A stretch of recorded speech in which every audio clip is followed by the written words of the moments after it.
Unboxing jambu jambu kristal putih. Dan gangguan yang dari cerita itu masih gangguan permulaan. Ada beberapa.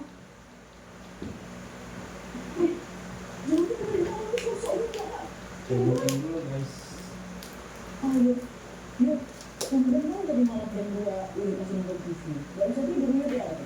Dulu, nonton TV apa?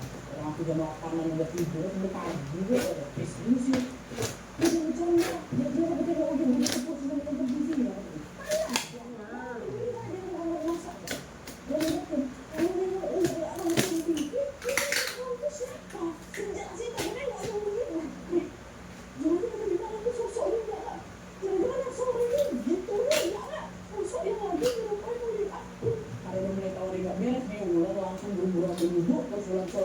Untuk menenangkan diri. Itu bukan bilang, udah. Habis kejadian itu, ulangnya benar nggak cerita ke mamanya. Aku kalau kepikiran. Itu di sisi lain, jadi serba was-was gitu loh kalau ngeliat Uyut. Takutnya nih Uyut aku bukan. Apalagi hampir setiap malam ya ulangnya nih masih terus-terusan dengar suara orangnya aku. Suara srek-srek tuh hampir tiap malam aku dengar. Dan gangguan yang dari cerita itu masih gangguan permulaan. Karena beberapa hari setelah itu ulang bikin teror sama kejadian jauh lebih seram. Jadi langsung jangan menemani. Sejari itu Dasar rawang hati si bocah kondar. Baru kali ini juga selama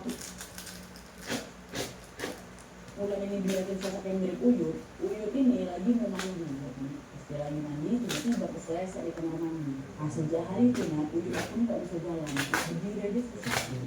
Uyut jadi cuma tiduran aja tuh di kamarnya. Dan makin lama Uyut ini jadi sakit-sakitan. Dia udah terus.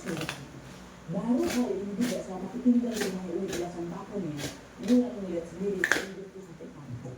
Padahal selama ini itu gak pernah sakit sama sekali, gak pernah. Dan di situ, ulangnya juga barunya kalau udah beberapa waktu terakhir, dia jarang gak melihat Uyut motong air pangkutan lagi. Gara-gara itu, Uyut matanya sakit ya, kasih ulang. Dia sempat pergi ke sana, tapi dia juga gak berani cerita anaknya itu ke mamanya ya. Dan dia cuma diem aja tuh sambil ngebantuin mamanya ngurusin atau merawat. Nah sejak sakit ini, Uyut tua jadi sering manggil nama ibunya Wawa. Hampir tiap beberapa jam sekali masih dia pulang. Asik. Gitu, kalau disuruh ngambil minum, bersihin di AB, terus sebenarnya udah mencari temenin aja. Tapi nggak nyangka gitu dia terlihat aja. Itu ada cerita. Nah sampai satu hari kondisinya Uyut itu semakin parah lagi dan Uyut akhirnya baru dibawa ke puskesmas untuk diperiksa lebih lanjut. Sebelumnya apa nggak dibawa? Nggak mau Uyut tuh nggak mau. Dia mau di rumah aja, tapi kan ada kayak udah nggak berdaya gitu kan. Waktu diperiksain juga ternyata kondisinya Uyut tinggi. Terus karena anak-anaknya ini mau Uyut itu sekalian diperiksa yang lain-lainnya juga, jadi Uyut disuruh untuk rawat inap waktu di puskesmas. Dan FYI biasanya Uyut itu memang jauh dari rumah sakit. Jadi biasanya warga setempat kalau ada apa-apa selalu ke puskesmas, dan puskesmasnya ini juga ada layanan rawat inapnya juga Pak ya. Dirawat di sana. Selama dirawat Pak ya. Iya. Jaga. Iya kan lah. Santai lah Wak. Bu Asih kalau itu waktu di puskesmas pun Uyut suka tuh dia manggil nama Asih gitu. Dan otomatis waktu itu mamanya ngejagain Uyut, ya Ulan jadi ikut jaga juga lah ya kan, harus pulang sekolah ke sana. Karena nggak mau dia di rumah, takut sendirian ya kan. Nah suatu malam waktu Ulan ini lagi jagain Uyut di sini, Ulan tiba-tiba kebangun. Apa nih? Dia dengar ada suara macam orang lagi nyapu lagi. Dan suara yang sama persis kayak apa tuh di rumah Uyut. Bedanya kali ini suara itu kedengaran dari atap puskesmas, bukan dari luar puskesmas, dari atap. Jadi macam dari kanan gitu tuh loh. Tapi dengar kedengaran aja, soalnya kan nggak tahu aku sama Uyut kalau di sini nggak berdiri lagi kencang loh sampai bisa bangun ya kan, main kencang. Nah suaranya nggak, sebenarnya nggak ada ya. Tapi sengaja boleh simpan aja tuh, tidur lagi. Besok paginya kan Ulan harus sekolah kan, ada SMA waktu itu kan. Pasti kamu Yang ketemu lagi siap-siap nih. siap-siap. tanya, Assalamualaikum, kata gitu. Gak lama ada yang nyawa dari dalam. Aduh, suara perempuan macam ngegas lah. Apa nih, udah takut gue tapi udah, aku salah dengar. Kita harus siap-siap dari sekolah, udah berapa dari rumah nih. Aku dia kayak masuk ke dalam kamar, siap-siap mandi dan seragam, sarapan seadanya berangkat ke sekolah. Pulang dari sekolah, boleh mampir lagi di rumah itu, mau bawa baju ganti ya kan, sebelum nanti lagi di puskesmas. Nah, siap-siap, udah mau berangkat nih ya kan. Waktu berangkat, Ulan dengar asik suara uyutnya ada di rumah doa persis macam yang biasa dilakukan sama uyut kan suaranya asik suara apa tuh uyut jelas masih di puskesmas apa tuh udah lari langsung kan kalau di luar dia kunci pintu terus buru-buru pergi ke puskesmas aku tuh udah gak korang nih sejelas itu nak aku dengar asik gitu karena rumah aku bocor ya pas nyampe di puskesmas ya Ulit memang masih di puskesmas lah yang suara tadi itu gak tahu suara siapa tapi memang mirip kan sama suara Ulit katanya cuma di situ Ulan lagi dia gak cerita sama mamanya mamanya malah bilang kalau dek besok nenek udah boleh pulang tapi kalau kemana-mana katanya harus pakai kursi roda dulu apa sih tadi nih gak balik mamanya agak lega tuh pernah dia kan karena artinya besok di rumah udah ada orang nggak perlu takutan lagi macam 2000. Udah, malam itu Ulan pun tidur lagi di puskesmas, terus besoknya Ulan balik lah lagi ke rumah, ganti seragam, terus berangkat sekolah lagi kayak biasanya. Nah pas pulang sekolah kedua ini baru aja masuk rumah lagi sama dia. Waktu aku masuk, Assalamualaikum, nggak ada yang nyaut, aman. Pas lagi mau siap-siap, dengar lagi, asik. Tapi aku nggak tahu kemana, karena aku pikirnya, mungkin Ulit udah balik dulu dari ya kan memang Ulit dan Ulit tuh yang hari itu ya kan jadi kan ngecek nih dia deketin lah kamarnya Uyut mau memastikan ini pasti Uyut betulan tuh pas dibuka pintu kamar Uyut nah masih kosong kamar itu nggak ada orang sama sekali alamak apa nih refleks itu tuh tadi lah pintunya kan baru aja tutup pintu tiba-tiba muncul lagi suaraku dari dalam asik ada lagi nak suara tuh asik tapi aku penasaran lagi ini gak bisa dikurus lecek buka lagi pintu dengan segala keberanian dan penasaran yang begitu besar buka lagi pintu dan pas pintu dibuka ada sosok mirip dia sama Uyut lagi duduk di atas kasur sambil ngeliatin semua tapi katakan kosong padahal kami gak ada berapa detik aku juga gak ada orang aku tutup juga lagi ada kok kayak Uyut apa gak tahu langsung jadi gitu aduh deh nah waktu dia teriak itu dia langsung lari keluar tuh Rara cucunya Kak Zuri yang tinggal depan rumah itu which is berarti sepupu punya si Ulan kan lari lah bener-bener si Ulan waktu masih depan teras rumah gua terkejut juga gak ada apa aku teriak buka si Ulan tuh terus pucat dulu ya gitu loh apa tenang wah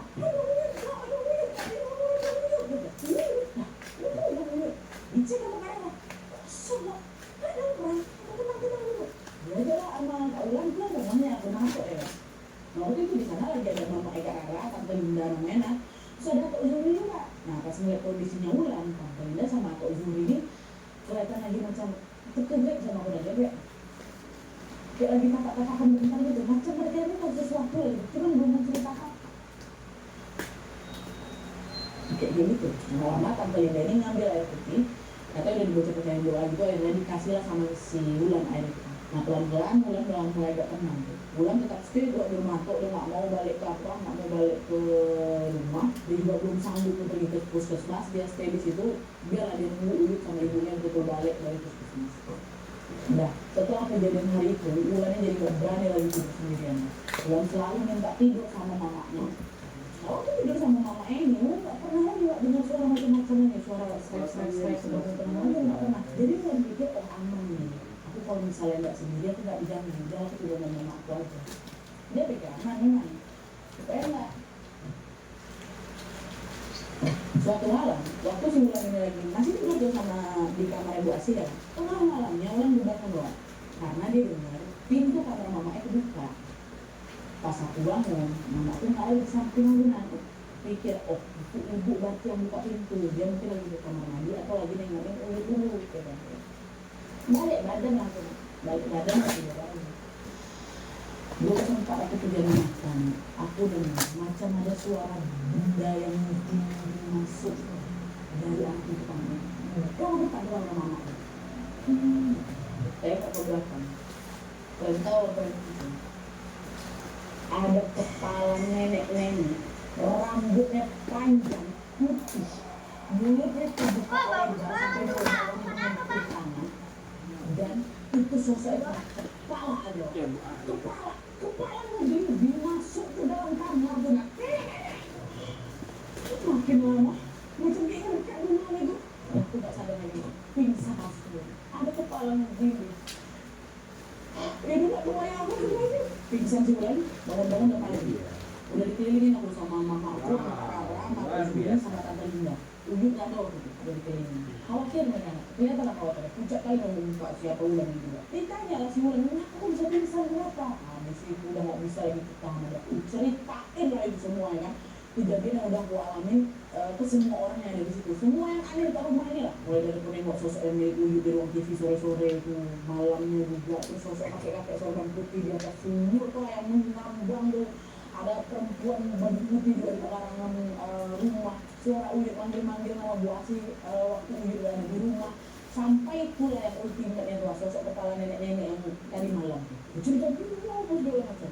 Nah, melihat Ulan yang udah diganggu se-ekstrem itu, baru aku Juri sama Tante Linda buka suara ya. Jadi Ulan sebenarnya nih dia ketahui Uyut tuh dari masih muda dia pakai susu ya. Nah biar susu itu manjur, tiap setengah tahun sekali Uyut tuh harus minum darah ayam kampung. Tapi karena kondisi Uyut ini udah makin lama makin tua, Uyut udah tidak pernah lagi potong ayam. Makanya sosok susunya itu mungkin marah sama Uyut. Mungkin dia lagi cari baju. Nah pas dengar cerita itu, aku baru nggak cari lihat.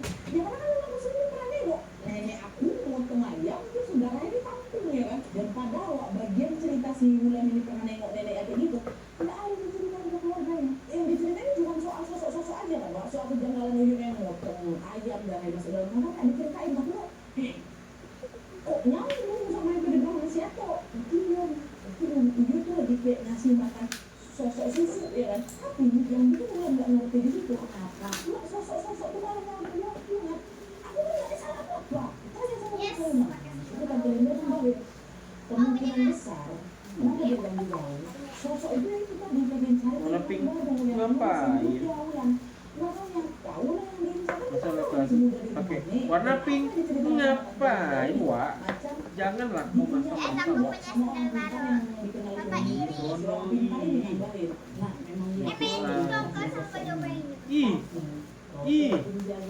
Ih, itu serah ih. Aku nggak suka, ih nggak bagus. Bagusnya pohon papa ini. Jambu kristal putih.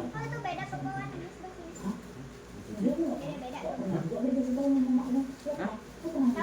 Beda gimana? Hah? I don't understand. Hah? Ini itu dong namanya dong. Hah? Hah? Adalah pokoknya. Pokoknya adalah. Adalah.